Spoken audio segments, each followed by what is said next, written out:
Hey guys, so today I'm going to be showing you how to service a transmission on a 2008 Toyota Corolla Ascent.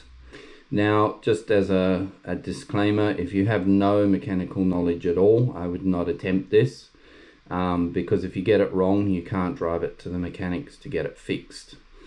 However, if you do have some mechanical knowledge, then this can save you a lot of money. And you should be able to do it for around $120. So I got the pan gasket over here and the filter. So they, I think that was about $55 from memory. And then you'll also need the oil, of course. And that was around $70. So just make sure you buy a good quality oil. You don't want to replace the oil in the transmission with a really cheap kind of oil. So there's a number of steps that we need to do to service the transmission. The first thing is to drain the oil, then we'll drop the sump, replace the filter, then we'll clean everything up, refit the sump, and then refill with oil. So let's get going. Take it for a short drive, warm it up, and then the oil will thin out a little bit and flow a lot easier.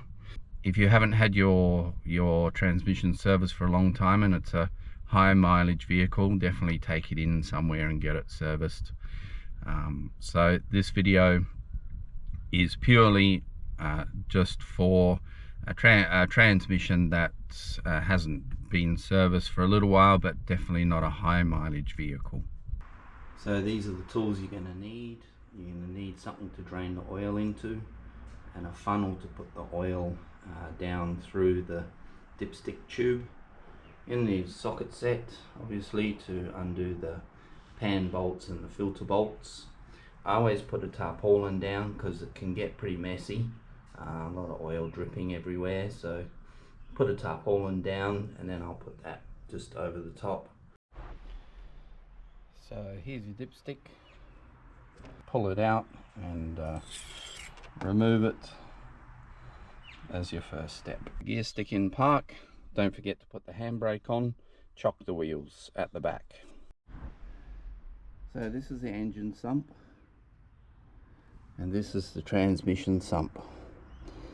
So just be aware that the transmission sump is a flat one and it has this little screw in the back there, which is like an Allen key type thing, which you'll need to undo to drain the oil. I have just noticed that it has this plastic cover here. There's always something unexpected, so this plastic cover here will have to come off. So those should just be 10mm bolts, and then you've got those little plastic lugs there that have to come off. So that's what you have to remove to get the cover off. Not too difficult.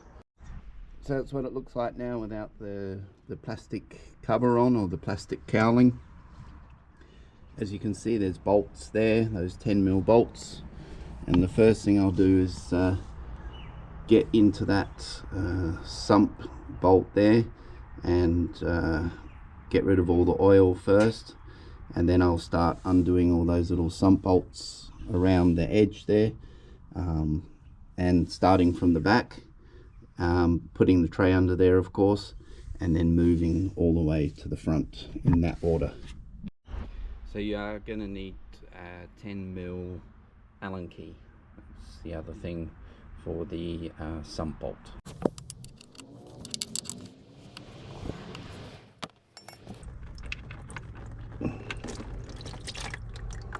And that transmission fluid is just a little bit warm, so that's perfect.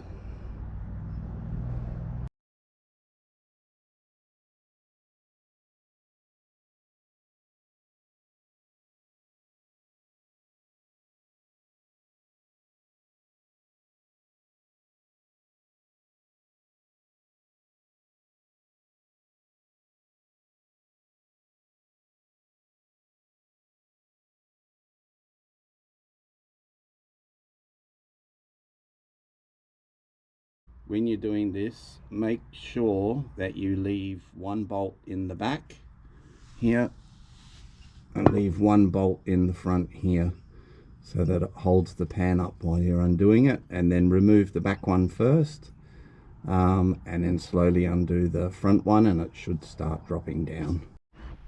This is what the inside of the sump looks like. As you can see, here's the gasket here. It's a cork gasket, so don't over tighten it when you put it back in.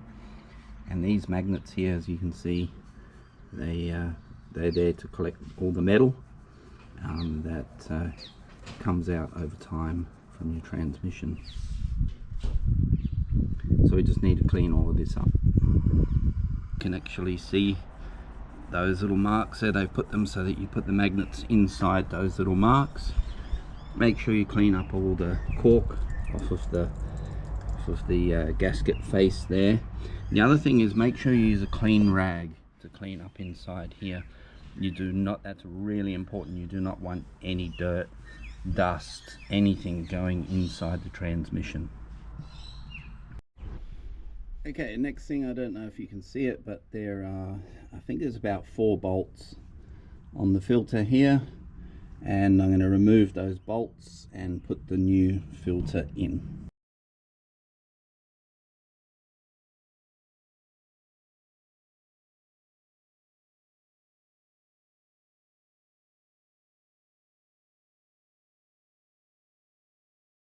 Okay, once your filter's on and it's nice and tight, it's just 3 bolts there.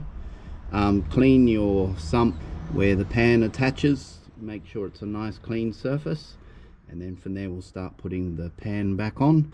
Okay, so this is ready to go. It's got the gasket on, both surfaces are clean, so I'm going to now chuck that back on. Alright, just got to go around now and tighten up all these bolts. They're all in sort of finger tight, some of them are loose, so we'll just go around and tighten up. Been torqued up firmly, and that's ready to go. I'm going to clean it off with a bit of degreaser, and then I'll start putting oil up in the top dipstick. So for now, we're going to start putting oil down here into the dipstick. Don't put this cover back on, because you want to be able to double check around the gasket there and just make sure that it's not leaking. Okay, we're ready to go. Got the oil, got the funnel to put the oil down in. Just make sure that you pour the oil into here really slow, because it does tend to blow back and you'll get oil spitting out everywhere. So take it really slow, pour it very gently. After you've poured a bit of oil in, just have a look and make sure that there's no leaks. Run your hand around the sump and just make sure that nothing's leaking out, no drips, nothing. Once you've put a couple of litres in, get the dipstick and just do a quick check and make sure there's fluid on the dipstick, and then you can start it up and then start topping it up from there. As you can see from this oil, it really needed an oil change. That is not a good colour for transmission fluid. Should be that nice cherry red, and that's not. So it was the right time to do the change. When you start the engine, just make sure that you're in neutral and make sure that your handbrake is on. And then start the car in neutral, make sure your wheels are chocked so the car doesn't roll. Handbrake on, and then check the oil. Have a look for any leaks, of course, while it's running.